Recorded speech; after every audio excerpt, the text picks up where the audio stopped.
Assalamualaikum warahmatullahi wabarakatuh. Pemirsa subscriber YouTube Mang Cecep Goro Bacep anu satia satuhu manco di mana wae ayana. Dina wengi ayeuna urang neraskeun carepon tina majalah Mangle tahun 1858 nomor 15. Judul carepon anu baris kapidangkeun dina wengi ayeuna nyaeta Cilencang Zaman, ye yasana Cantigi. Sateuasan dipedar ye careponna sakuma biasa ngaturkeun rewu nuhun lah saketika bingahan ka anu tos satia satuhu manco momen oge ngalaik kana ieu dongeng-dongeng atanapi carepon-carepon anu dipidangkeun di channel YouTube Mang Cecep Goro Bacep. Mudah-mudahan eta kasayan dibalas ku Gusti Anu Maha Suci. Amin ya Allah ya Robbal alamin. Sumangga supados teu nyangkolong teuing kana waktos wilujeng ngadangukeun.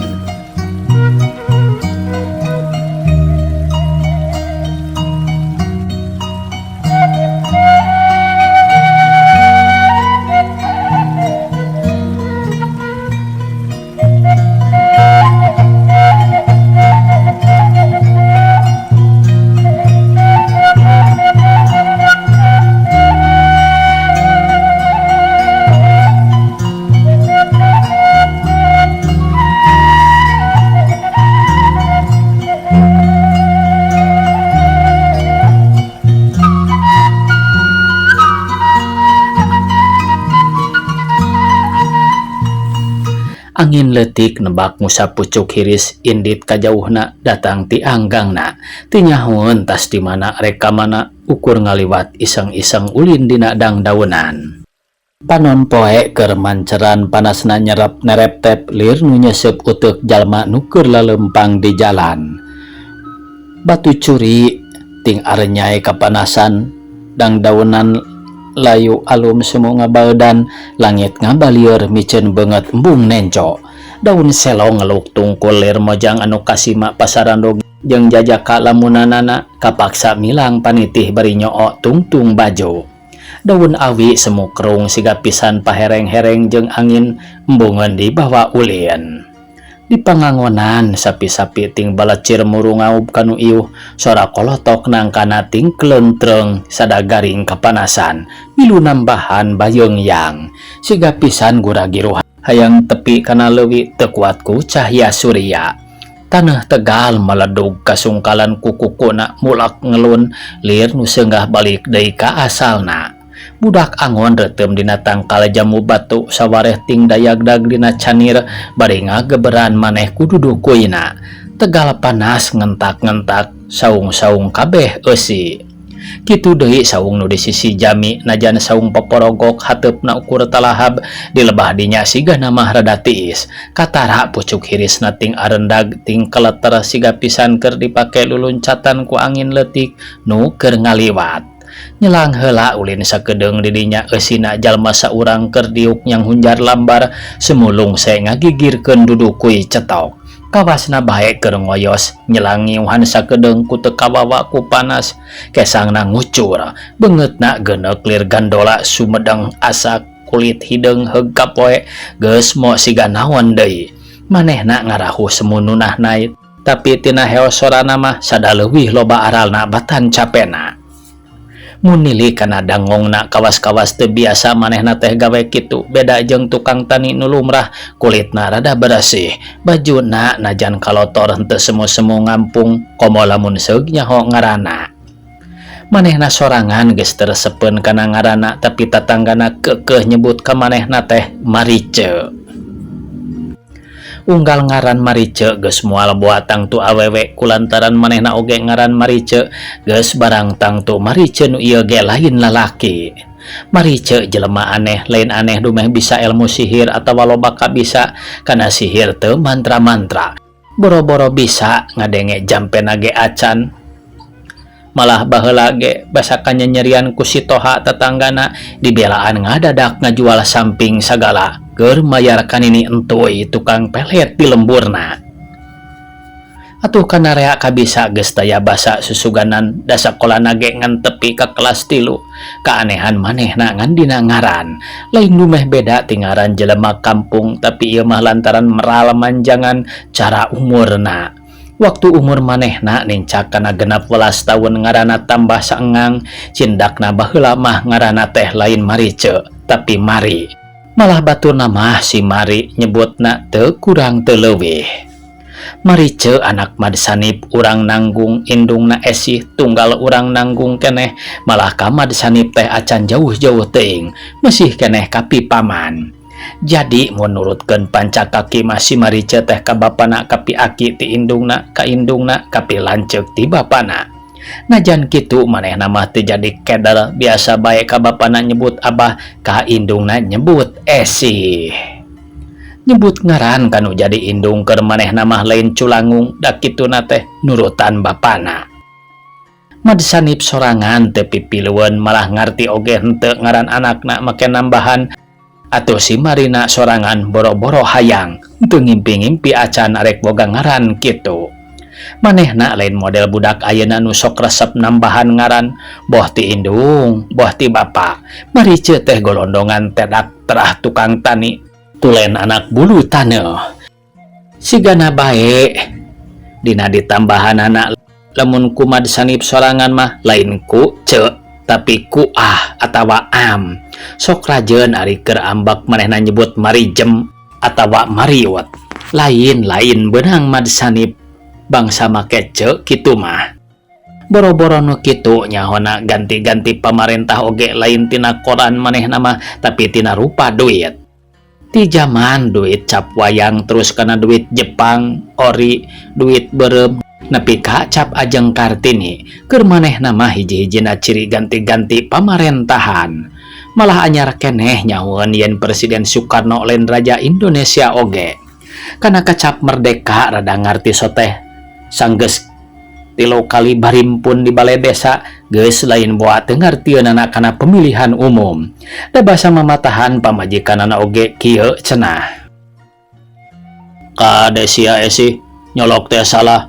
Lamun teu nyolok gambar hulu banteng, urang moal diaku deui rakyat di dieu, ceuk Paulis mah. Pamajikanana ukur bisa ngaheueuhan dasar wa pada teu ngarti piraku ceuk pikirna hayang diaku rakyat-rakyat bae, make kudu nyolok heula. Bararangga geuning merdeka teh cenah. Untung keneh Esih mah tara ngaji, jadi eueuh amanat ajengan tepikeun ka salakina gambar naon nu kudu dicolok sangkan tetep diaku umat ku Kanjeng Nabi. Si Mari daek soteh disoron doyan ngaranna dumeh rek pindah ka Bandung, bongan di nanggung mah pada ngaromongkeun bae, pajarkeun teh. Teu boga kaera make pulat pelet sagala, geus teu diamboan mah ku lalaki neangan dewe nu sejen. Ngenas ku nasib asa harianeun ku nini entuy make ngucah ngaceh rasiah, ambak nyedek ka omong jalma, tungtungna manehna kagegeringan. Sanyana si Toha lain embungeun ngan dicarek ku bapana lantaran baheula manehna kungsi pasea rek silih kadek jeung Madsanip lantaran parebut cai basa nyiram palawija. Kapantar si Mari piraku si Toha make rek embung, sakitu jeke kanana atuh rupana beh ised dijajar pasar, awakna pengker ngareusi kawas bongko beas cere, lain dumeh loba vitamin tapi lantaran getol digawe kulitna bersih najan tara disabun mahal, ukurku papagan asem. Pendekna keur di kampung nanggung mah si Mari teh asup kana kelas bentang, mun parang lalajo wayang geus teu kudu salempang moal aya nu nganterkeun. Ngenas ku bapa si Toha make ngunek-ngunek ku perkara nu geus bari, padahal silih kadekna ge kakara arek da kaburu aya nu nyapih. Nyaah kanu jadi anak nya si Mari dititipkeun ku Madsanip ka uwana nu jadi nyai-nyai Tuan Debral di kota Bandung. Kabeneran manehna teu boga anak. Tah ti harita si Mari jadi Marice lantaran rek dikukut ku Walanda, reueus di ngaranan kitu teh. Rajeun oge aya nu nyebut Mari make sok ngambek, pajar teh. Da cek tuan oge kudu Marice, barina deui da uing mah lain hoho. 3 tahun Marice ayana di Tuan Debral mimitina rada kaku sagala sieun kitu dusun kieu ngampung komo eta mah ka uana kudu ganti nyebut mama ari ka Tuan Debral make kudu nyebut papa teu wudu heseueunana mimiti mah make kudu dieja heula sagala tapi lila-lila mah jadi biasa manehna geus poho kalembur nanggung poho kana beuleum kasir cobek turaes angeun tutut jeung liana kabukina keurna leutik kitu deui kasitoha geus teu pati ijid teuing tapi ari hayang mah panas mah teu kedo memang manehna geus gandang beda jeung keurna jadi si Mari raga badagna Marice teh Mari baheula tambah rok jeung sapatu batina teu puguh bodas hideungna lir upas zaman baheula mun kacamat nyembah mando kokompodan mun karayat muril kumis ngabar gobang lamun neuleu non nyaan sok tarawanieun tungkul era ku kulit sorangan tapi mun neuleu nu sabangsa jeung manehna make sok wani merdom sagala kana basa Walanda geus ngarti saeutik-eutikeun benang guguru ti si Willem Indo tetanggana ti Tuan Debral ukur menang paranti ku kulutus jeung gegelendang najan manehna betah cicing di Bandung tapi karasa bari teu ngarti nah Tuan Debral mah bet beda ti anu sejen ceuk bapana walana mah kabeh baroga mobil tara rodek tara susah kadaharanana oge ngarareuna lain kejo cara urang bala lager aya sote anu galak anu jara di company tapi pohara bedana jeung kanyataan manehna mindang ngalamun nah Tuan Debral mah teu boga mobil jeung sok ngadahara sangu angeun waluh sagala rupa karena indit tinanggung manehna loba kabungah hayang wawuh jeung sinyoh ngomong basa Walanda tumpak mobil pendekna rek hirup senang keur harita sigana teh kajenting rada cingked dapon kulit rada bule pohara harendegna geus 3 tahun lilana manehna jadi anak kuku Tuan Debral ukur wawuh jeung si Willem nu sejena bororaah ngajak ngobrol komo make mamatahan basa Walanda sagala mah tarangah hewatan-hewatan acan mun pareng heugaya non liwat hareupeun imahna ngan sirikna teu ngelai sigana beningku hayang ditanya tapi sok lapura tara diajak seri-seri acan pangungtungna ukur tepi ka direret teu sangka non jeung sinyoh mah daregig jeung arah digung kitu pemikiran manehna hasil nu karasa ku manehna ukur bisa marentah koki sukses lebah dieu mah malah benang disebutkeun kokoro manggih mulud lir upas jadi wadana tuman pada nitah ku itu ieu ayeuna kaci marentah geus lain meureun dina urusan marentah koki mah leuwih pinter ti Tuan Debral 4 tahun sanggeus manehna jadi Marice wana gering payah malah nepi ka hanteuna mayitna dikurebkeun darencepan teu make upacarana naon sigana asal di ruang teh sanyana da geus teu puguh Islam Kristena dulur-dulurna iwal ti sanip mah eueuh nu nyahun maklum adat urang desa nanjan sakumaha luhurna nganggapna ka Walanda tetap ari kanu kawin ka Walanda mah nganggapna teh turun darajat beda bangsa pangpangna beda agama teu hanteu keur Marice babuna ge bet menta eureun tina gawe atuh kapaksa manehna ngawulaan bapa kukutna kasedihna geus lain sugan keur mah katinggal maot ku wana katurug-turug si Willem make kawin ka non Mori padahal wawuh nama heula keneh ka manehna kenaon sok ngajak ngobrol ari rek kawin ka batur mah kitu pamikir Marice teu uyahanana disarwakeun jeung si Toha ongkoh mun balik lalajo golek sok nganterkeun nepi ka turunan ari nanyaan bet embung memang keur manehna unggal-unggal kajadian ngan si Toha ukuranana bongan si Toha nu ngalantarankeun manehna ganti lalakon minangka kaubaranana teh ngan ku Tuan Debral hiji-hijina walana nu bager keneh mikaheman ka manehna kanyaahna henteu leungit najan uwana geus eueuh malah sigana ayeuna mah beuki nambahan satahun manehna imah-imah duaan jeung Tuan Debral malah sarena ge sok sakamar da sieunun ku ririwa uwana nincak tahun kaduana sarena jadi tiluan nu katilu siga boneka bedana teh bisa ceurik Marice sorangan teu pati ngarti nah kanyaah Tuan Debral bat jadi orok pancak kaki anakna leuwih teu puguh batan manehna si Henry ka bapana kapi aki ka manehna najan indung kapi lanceuk bongan tuan Debral bapak kukutna. Kungsi manehna kaduhung, tapi naon gunana kaduhung? Kasalahan nu kamari jadi kenyataan poe ieu, barang lumrah poe isu. Kaduh ya bahasanya pamirsa, kasalahan nu kamari jadi kenyataan poe ieu, barang lumrah poe isuk. Memang kitu adat zaman ti harita manehna jadi nyonya Debral ngagentenan uana nu geus hilang. Umurna kakara salikur tahun mindang manehna ngalamun, nah boga anak teh bet gampang, teu kudu direnceng-renceng, jadina panganten ukur dina pangimpian atawa dina lamunan, disawer di payung agung kungsi jadi kahayangna manehna ngarasa era ku si Toha bisa kumahaeun teuing omonganana. Jadina nyonya Debral memang teu dihaja jeung teu niat ti tadina piraku ari bogoh mah. Boh umurna, boh rupana, Debral teh lain pikatinengeun pantar marice anu keur sedang rumaja, jadina indung si Hendrik. Kumanehna dianggap hal nu biasa, cara panon poe bijil tewetan, henteu kudu ditanyakeun naon sababna henteu ti kulon. Geus mistina kitu nasib hirup manehna. Manehna sorangan lain model jalma anu daek neangan nasib jelema model manehna hirup nangan sapedah aya nyawaan. Teu ngartian hartina hirup. Tambahna bulan jeung tahun keur manehna ngan ukur nambahan umur, kainsapan ukur ngancik dina rasa kaduhungna, handeueul dumeh nyoledat sangkaan. Bet teu kabeh walanda baroga mobil. Buktina Debral sorangan bapak kukutna nu jadi bapak anakna najan teu katalian ku bogoh, imah-imah namah layet. Bogoh lain ukur keur marice manehna beda jeung wanita nu sejen nu sok rame debat jeung kabogohna merebutkeun naon nyaeta merebutkeun definisi cinta. Awewe perlu boga salaki mun kabeneran teu cocok jeung kahayang nu kitu jodoh ngaranna. Mun kabeneran cocok jeung kahayang nu kitu jodoh ngaranna. Ieu pisan lantaranana pang manehna kungsi melang ka Debral basa saputing teu balik katut anakna si Hendrik. Manehna henteu nyangka yen moal bisa papanggih deui jeung maranehna. Pisahna jeung Debral teu ngahaja teu ngadangkal cara manehna boga si Hendrik.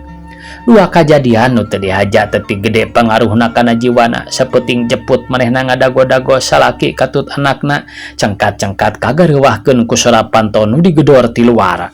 Leuwas pacampur jeung atoh manehna muru kaluar samarukna salakina.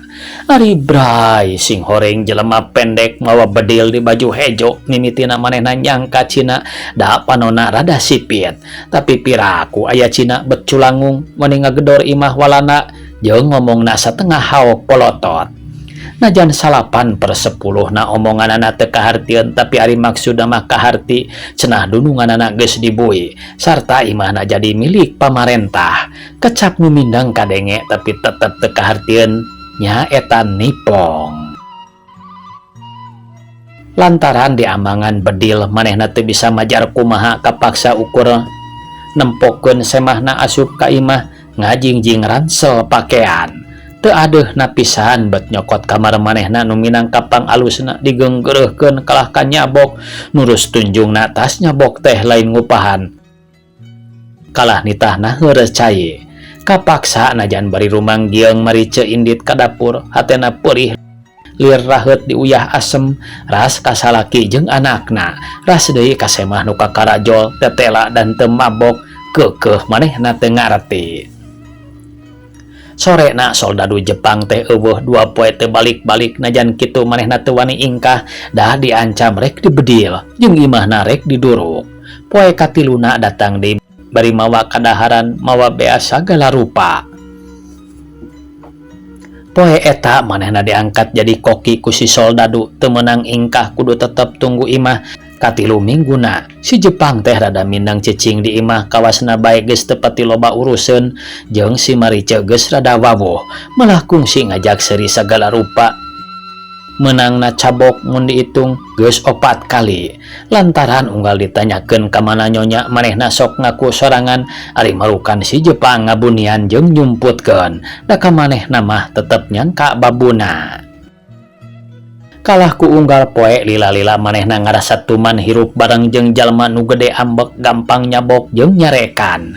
Jadi kokina suhud pisan najan teu bari sugema kadua kali harita manehna hirup jeung urang asing mimiti jeung Walanda tuluy ngawulaan Jepang. Teu nanaon ceuk pikirna da kungsi soteh dicare ku bapana ngawulaan bangsa Cina.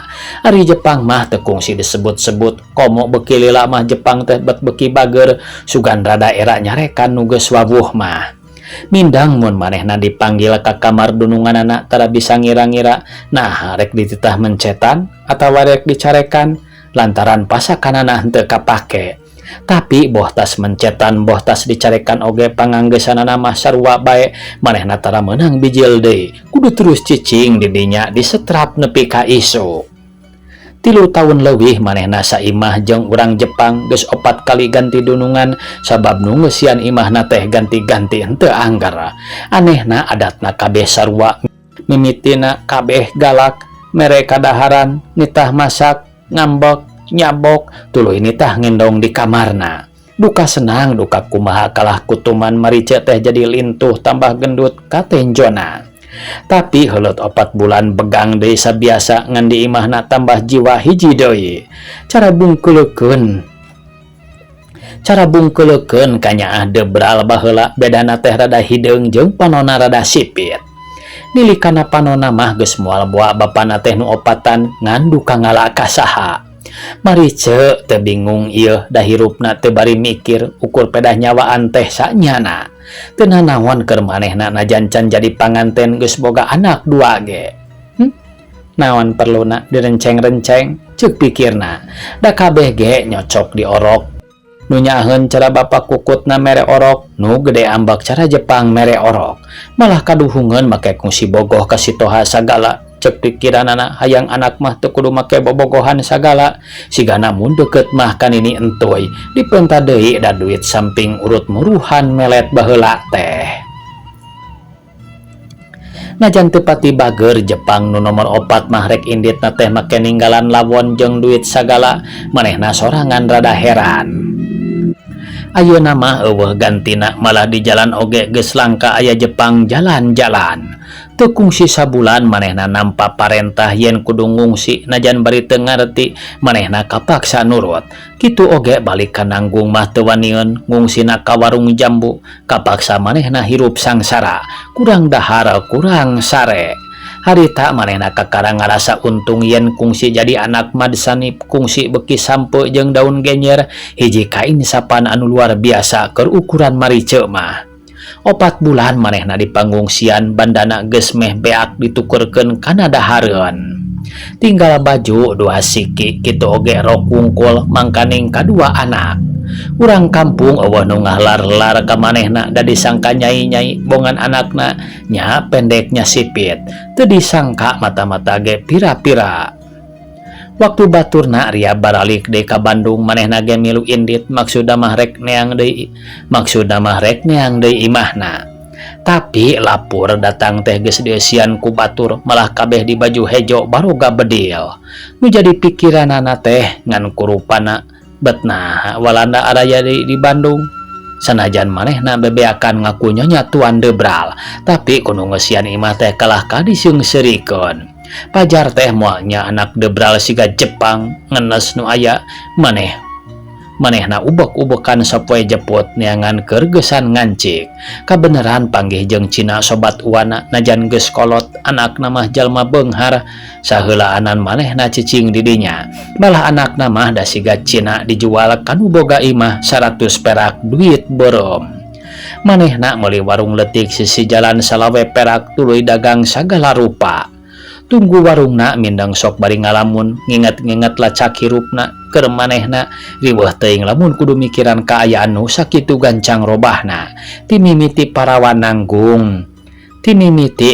nanggung terus ka kota hayang hirup bari senang jadi nyonya Walanda najan teu bule boga anak sadua-dua teu kawin heula.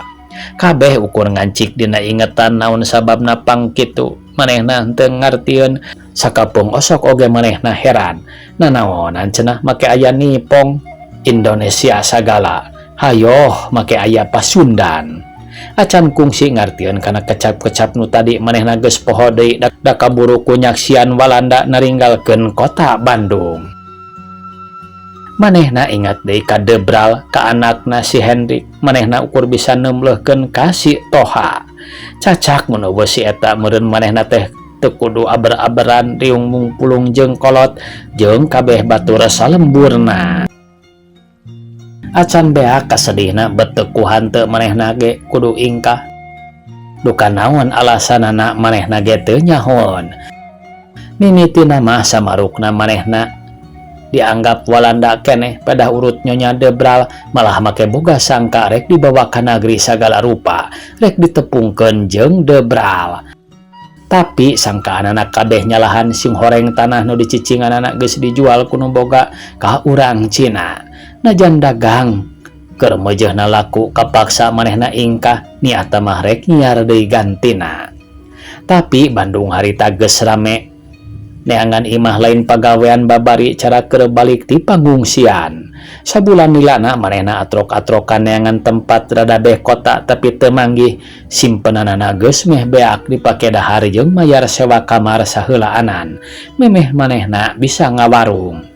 Tungtungna ganti haluan manehna niat lalanjang di saha bae kalah ku meh sabandung kaidar kabeh nya meunang pagawean di imah Cina.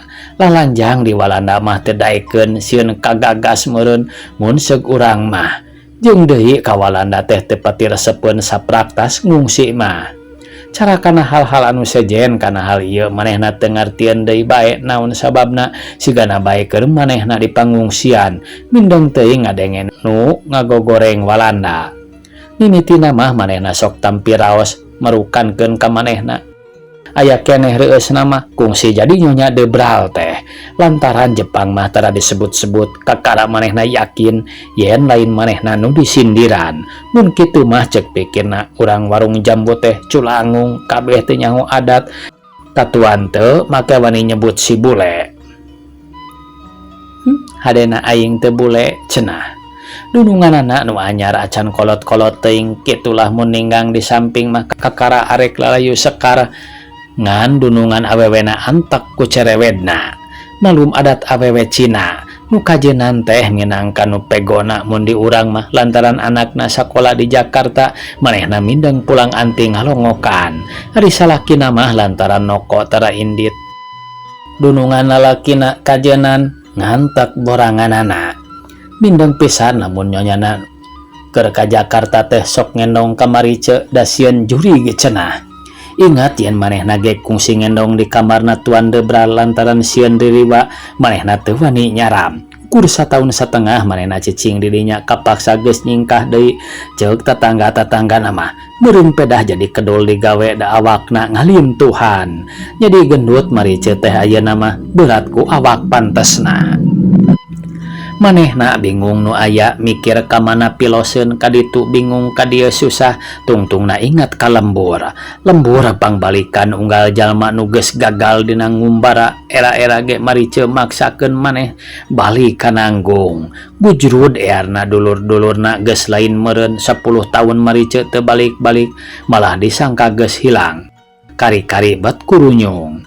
Madsanip sorangan bawaning ku atoh teh lain paciweuh ngadongeng nyaritakeun kabungahna kalakah ngajubleg menang sapoe sapeuting. Dadaku kata tanggana jeung dulur-dulurna cenah marice teh. Titah balik heula ku salakina lantaran manehna sorangan mah kudu dineus ka seberang. Moal lila ngan sataun. Nu matak marice henteu dibawa. Cita-citana hayang turun tina mobil tuluy ngaliwat ka hareupeun imah si Toha henteu laksana. Duka saha salakina teh tatanggana eueuh nu nyahoeun da madsanip oge cukup ku nyebutkeun kumendan. Najan teu ngalartieun naon hartina kecap kumendan tapi sigana mah kabeh urang nanggung mah pada hayang boga minantu kumendan. Cicing deui di kampung marice rada ngarumas kapaksa tambah kesel sok ngabantuan indungna boh nyangu boh nyeseuh sakapeung mah kanutu-nutu lantaran loba teuing gawe berat marice gering hampir sabulan nilana. Esih indungna kacida dag-dag deg-degna ngan kutuk gendang nyarekan awak sorangan. pajarkeun teh. Tuda di ditu mah tumandi kawulaan turun mobil unggah mobil ari di dieu maka sok nutu sagala kumaha engke kumendan. Tapi sanggeus sabulan satengah marice biasa deui ngan awakna henteu lintuh cara basa barang datang. Anehna teh da henteu ari begang mah memang geus katilu kali harita manehna gering kitu teh. Bedana harita mah teu tambah jiwa da kasakit lintuh nage kakara genap bulan. Mun manehna keur ngalamun ku indungna sok dibeberah majar teh keun bae salaki mah tong dipikiran teuing. Memang kabeh nyangka marice nginget-nginget salakina ngan manehna sorangan nu henteu disalembur nanggung mah. 2 tahun manehna aya di lembur teu kuat ari kudu terus-terusan cicing mah dadakuna salakina meureun geus paeh atawa mau balik deui. Ayeuna marice teh pulang asal jadi deui bulu taneuh daek deui indit ka kebon ngan ngaranna teu robah tetep marice. Manehna sorangan hayangeun pisan diserebut deui mari nu kungsi disebut hoho ku manehna. Sigana teh daek keneh disebut maice ayeuna mah tibatan tetep marice. Tapi ngaran eta nu kungsi jadi kamemut bahan reueus keur nangora nu ayeuna dipiceuceub tetep napal teu daek lesot.